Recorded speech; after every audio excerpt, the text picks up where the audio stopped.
नाजरीन, एक और चीज जो कि अभी बीबीसी रिपोर्ट कर रहा है, ये किसी हद तक परेशान कुन भी है। बीबीसी के मुताबिक जाफर एक्सप्रेस पर कब्जा करने वाले शिद्दत पसंदों के खिलाफ सिक्योरिटी ऑपरेशन जारी है, लेकिन कोयटा स्टेशन पर ताबूत पहुंचा दिए गए हैं। ये 200 के करीब ताबूत, पहले कोई 70-80 और फिर 130 मजीद ताबूत कोयटा पहुंचा दिए गए। 200 खाली ताबूत, 200 कॉफिन्स जिनके अंदर लाशें रखी जाती हैं, ये उस तरफ रवाना किए जा रहे हैं। ये सिर्फ इस दर्द को महसूस करें, इस खौफ को महसूस करें। और साथ हमने ये खबर दी कि हमने औरतों और बच्चों को और 80 लोगों को हमने छुड़वा लिया। अब ये बयान हमने अस्करी ज़राए से, सिक्योरिटी ज़राए से हमने मीडिया को भेजा और मीडिया ने ये टिक्कर चलाए। अब जब मीडिया ये टिक्कर चला रहा था तो उससे पहले ही BLA जो कि दहशतगर्द तंजीम है वो हमसे आगे थी 2 हाथ मीडिया में भी। उन्होंने पहले ही बता दिया कि ये हमने खुद छोड़े हैं। मेरा फौज से एक सवाल है, तुम्हें अक्ल है? तुम डफर्स हो, तुम इंसान हो, तुम जानवर हो, तुम हो क्या? मेरा आपसे एक सवाल है। नमस्कार दोस्तों, जय हिंद। तो दोस्तों, जैसा कि आपने इंट्रो में देखा, देखो पाकिस्तानी मीडिया बिल्कुल साइलेंट है इसमें। पाकिस्तान का DJ ISPR पाकिस्तानी जनता का DJ बजा रहा है, मतलब कि वो खबर आने ही नहीं देता है। और अब सुनने में ये आ रहा है कि 200 के करीब कॉफिन्स यानी कि ताबूत इस समय बलूचिस्तान के एक रेलवे स्टेशन से, जहाँ पे ये ट्रेन को मतलब हाईजैक किया है BLA वालों ने, वहाँ पे 200 ताबूत पहुँचा दिए गए। अब ये ताबूत पहुँचाने का क्या मतलब है? ये पाकिस्तानी तो बोल रहे हैं कि कुछ नहीं है, हमारे तो सिर्फ 20 पाकिस्तानी जो नंबर 1 फौजी हैं वही मारे गए। लेकिन ये फिर 200 ताबूत कैसे पहुंचाए जा रहे हैं? मतलब कुछ ना कुछ भाई अंदर ही अंदर कुछ पाकिस्तान में पक रहा है। लेकिन पाकिस्तानी मीडिया है ना, चाइना बना हुआ है, खबर निकलने नहीं देता। फिर भी इंटरनेशनल मीडिया है, खबर निकाल ही लेता है। BBC ने ये रिपोर्ट छापी है। यहीं पे अगर हमारे इंडिया से खबर जाती है तो भिखमंगे बोलते कि भारत प्रोपेगेंडा करता है, साजिशी है एंडियन। बाकी दोस्तों चलते हैं इस वीडियो की तरफ, लेकिन उससे पहले अगर आपको ये वीडियो पसंद आए तो लाइक करना। चैनल को अभी तक आपने सब्सक्राइब नहीं किया तो प्लीज चैनल को सब्सक्राइब जरूर कर लेना। BLA एक तंजीम है। आप कहते हैं रे भारत उसे सपोर्ट करती है, आप कहते हैं अफगानिस्तान से राब्ते साबित हो गए हैं। रात को मुझे बात करनी याद नहीं रहती कि जी अफगानिस्तान से उनके राब्ते हमें पता लग गए हैं, लाइव वो राब्ता कर रहे हैं। वो कहाँ थे ये नहीं पता चला, वो आए कहाँ से ये नहीं पता चला। उनके ट्रेन के अंदर से बलोचिस्तान से राब्ते पकड़ लिए इन्होंने। बहरहाल चलें, ये करते रहते हैं मजाक। मेरा आपसे सवाल है, इनको कुमक कहां से मिल रही है?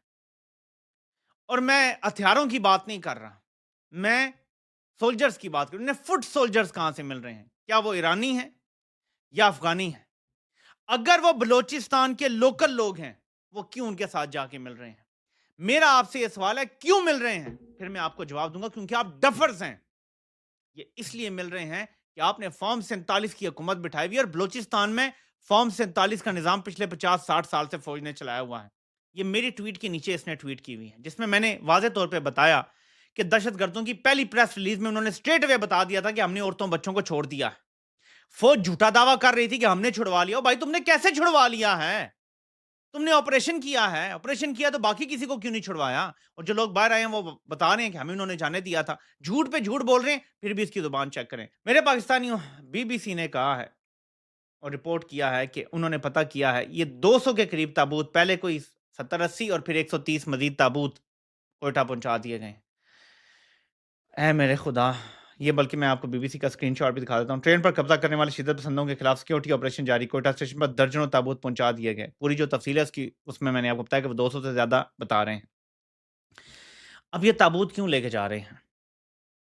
एक तो ये है कि एक कहानी ये बनाई जा सकती है, और लोग मुझे कहते हैं जी आप आइडियाज़ देते हैं। एक कहानी ये बनाई जा सकती है कि हमने ये अपने लिए लिए थे कि हम जो अपने बंदे भेज रहे हैं 100-200, वो या तो सबको छुड़वा के आएंगे या फिर वो शहीद होके आएंगे, तो हमने उनके लिए ये ताबूत रखे हुए थे। एक तो ये कह सकते हैं, कहानी डाल सकते हैं कि जी हम बड़े जज्बे से गए थे, हम कश्तियां जला के गए थे, हम अपना कफन साथ लेके गए थे। इंतजामिया की जानिब से प्लेटफॉर्म पर खाली ताबूत लाए गए हैं, जिन्हें रिलीफ ट्रेन पर बोलान रवाना किया जा रहा है। यानी जहां पर ये दहशतगर्द इस वक्त मौजूद हैं, वहां पर खाली ताबूत भेजे जा रहे हैं। अल्लाह करे ये ताबूत खाली ही है, अल्लाह करे ये ताबूत खाली हैं। उन माओं से पूछें जो ये खबर सुन रही होंगी या पढ़ रही होंगी, जिनके जवान बच्चे वहां पर इस वक्त फंसे हुए। बलूचिस्तान में जाफर एक्सप्रेस पर हमले, सरकारी सतह पर जाफर एक्सप्रेस पर कब्जा करने वाली बलोच शिद्दत पसंदों के खिलाफ कार्रवाई के दौरान अब तक हलाकतों की तादाद की कोई तस्दीक नहीं की गई। ताहम रेलवे हुकाम के मुताबिक कोयटा के रेलवे स्टेशन पर बुध को 200 से ज्यादा ताबूत रिलीफ के लिए भेजे गए। यानी अभी तक हलाकतों की तस्दीक नहीं हुई, लेकिन 200 से ज्यादा खाली ताबूत, खाली कॉफिन्स भेजे गए हैं। रेलवे के एक अफसर ने BBC के मोहम्मद कादिम को बताया है कि आज एक रिलीफ ट्रेन कोयटा से बोलान की जानिब रवाना की जा रही है जिसमें मुख्तलिफ सामान मौजूद है।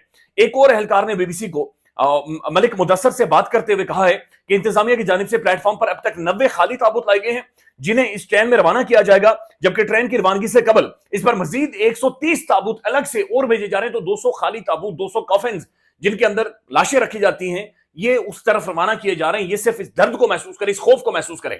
दहशतगर्दों की जानिब से जो डिमांड्स अभी तक आ रही हैं सोशल मीडिया पर, मुख्तलिफ जो साफी रिपोर्ट कर रहे हैं, वो ये कह रहे हैं कि जो लापता अफराद हैं, मिसिंग पर्सन हैं, उन्हें रिहा करें। यानी जो कालाधन तंजीमें हैं या जो पाकिस्तान के अंदर मिलिटेंट मुख्तलिफ ऑपरेशंस करती रही हैं, पाकिस्तान में धमाके करती रही हैं, उनके जो लोग गिरफ्तार हैं या इदारों के पास मौजूद हैं, ये उनकी डिमांड है कि उन्हें फौरी तौर पर रिहा किया जाए। हुकूमत का जो रिस्पॉन्स है ये बिल्कुल एक अब मैं तनकीद इस इन हालात में नहीं करना चाह रहा, लेकिन बहुत अफसोस होता है, यकीन माने दिल फटता है कि ये हुकूमत है। ये रिस्पॉन्स हमारी रियासत का, हुकूमत का होना चाहिए था। हमारे सिक्योरिटी इदारे, हमारी फौज वहां पर लड़ रही है। यानी मैं रात को मोहम्मद मालिक साहब का शो देख रहा था, उन्होंने ठीक पूछा है, उनका सवाल भी जायज था। उन्होंने कहा अभी तक मीटिंग्स क्यों नहीं हो रही, सिक्योरिटी की मीटिंग्स क्यों नहीं हो रही, आपका वजीर दाखिला जा क्यों नहीं रहा, वजीर प्लानिंग क्यों नहीं जा रहा, डिफेंस मिनिस्टर क्यों नहीं जा रहा। आपके ऑन ग्राउंड फुटिंग होनी चाहिए, आपको फौरी तौर पर यहां से सबको जहाज लेकर पहुंचना चाहिए बलूचिस्तान में। आप ना जाए उस जगह पर जहां पर ऑपरेशन हो रहा है, बट आपकी प्रेजेंस वहां पर होनी चाहिए। इसकी एक सिंबॉलिक वैल्यू होती है, इसकी ये शो करता है कि पूरी नेशन खड़ी हो गई है, पूरी कौम खड़ी हो गई है। सोशल मीडिया पर जाकर देखें, लोग झोलियां उठा उठा कर दुआएं मांग रहे, मन्नतें लोग मांग रहे कि इस हादसे से या खुदाया हमें बचा ले। हम नहीं बर्दाश्त कर सकते कि ये जो 200 ताबूत गए हैं, ये अल्लाह माफ करे, ये बहुत खौफनाक सूरत-ए-हाल वहां पर बन गई है। अब एक तरफ जो पाकिस्तान की सिक्योरिटी ज़राए वो ये कह रहे हैं कि सिक्योरिटी फोर्सेस ने इनको रेस्क्यू किया है या इनको दहशतगर्दों से बचाया है लड़ाई करने के बाद। एक तरफ तो ये खबर आ रही है, और दूसरी तरफ ये दावा किया जा रहा है कि जो BLA के लोग हैं उन्होंने खवातीन को, बच्चों को और जो बलोच थे उन्हें खुद ही छोड़ दिया। उन्होंने कहा जी आप लोग जाए, हमने सिर्फ ये लेकर जाने हैं जो सिक्योरिटी फोर्सेस के लोग हैं। अब इसके अंदर जो है BBC की स्टोरी की जो हेडलाइन है वो भी यही है, और BBC स्टोरी जो है इसकी हेडलाइन बता रही है कि जाफर एक्सप्रेस हमले के बाद बाजियाब होने वाले मुसाफिर ये बताते हैं कि उनके लीडर ने कहा कि सिक्योरिटी एहलकारों पर खसूसी नज़र रखो, ये हाथ से नहीं निकलने चाहिए। यानी उनका जो पूरा फोकस था वो इस बात के ऊपर था कि जो सिक्योरिटी फोर्सेस के लोग हैं उनको वहां पे कैप्चर किया जाए, उन्हें यरगमाल बनाया जाए और उन्हें साथ ले जाया जाए। मुश्ताक अहमद साहब बताते हैं जी कि हमले का आगाज़ एक बहुत बड़े धमाके से हुआ था, और इसी ट्रेन की बोगी नंबर 7 में मौजूद इसहाक नूर अपनी एहलिया और 2 बच्चों के हमरा कोयटा से रावलपिंडी जा रहे थे। वो बताते हैं कि धमाका इतना शदीद था, पूरी ट्रेन की खिड़कियां और दरवाजे हिल गए थे, मेरा बच्चा नीचे गिर गया। उन्होंने बताया फायरिंग शुरू हुई तो फायरिंग 1 घंटे तक जारी रही। उन्होंने बताया कि फायरिंग रुकने पर चंद मुसल्लह अफराद बोगी में दाखिल हुए और उन्होंने कुछ लोगों के शनाख्ती कार्ड देखना शुरू किए और इन्हीं में से कुछ लोगों को अलहदा करते गए।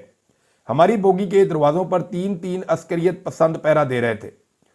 उन्होंने लोगों से कहा कि वो सिविलियन, खवातीन, बूढ़ों और बलोचों को कुछ नहीं कहेंगे। मुश्ताक अहमद ने यह भी बताया कि ये लोग हमलावर आपस में बलोची में बात कर रहे थे और उनका लीडर उन्हें बार बार कह रहा था कि सिक्योरिटी एहलकारों पर खसूसी नजर रखो, ये हाथ से निकलने नहीं चाहिए।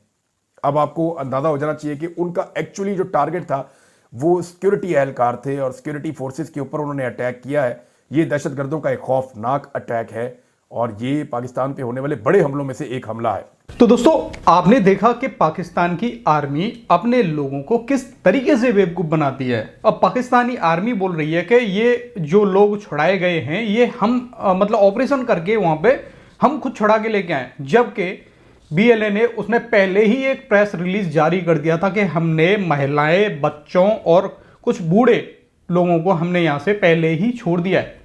मतलब कि BLA के लोगों ने पहले ही उनको खुद से रिलीज किया, लेकिन पाकिस्तानी आर्मी है खुद ही क्रेडिट ले रही है फालतू का। एक भी ऑपरेशन अभी तक इन बेखमंगों ने किया नहीं है भाई इनमें दम इतनी।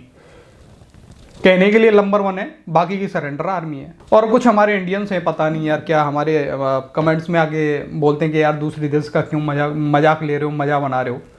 तो यही पाकिस्तानी है भाई जिन लोगों ने हमारे यहाँ पे धमाके किए थे। मजे नहीं ले रहे हैं पर खबर दिखा रहे हैं हम तो पाकिस्तान में जो भी चल रहा है और जो भी हाईजैक हुई है ट्रेन, इसके पीछे तो ना तो मैंने किसी भी वीडियो में अभी तक मीम्स लगाया भाई, मैं मज़ा ले ही नहीं रहा हूँ किसी का। बाकी दोस्तों आपका क्या कहना है अपनी राय कमेंट में ज़रूर देना। वीडियो पसंद आई तो लाइक कर देना। फिर मिलते हैं किसी नेक्स्ट वीडियो में, तब तक के लिए जय हिंद, जय भारत।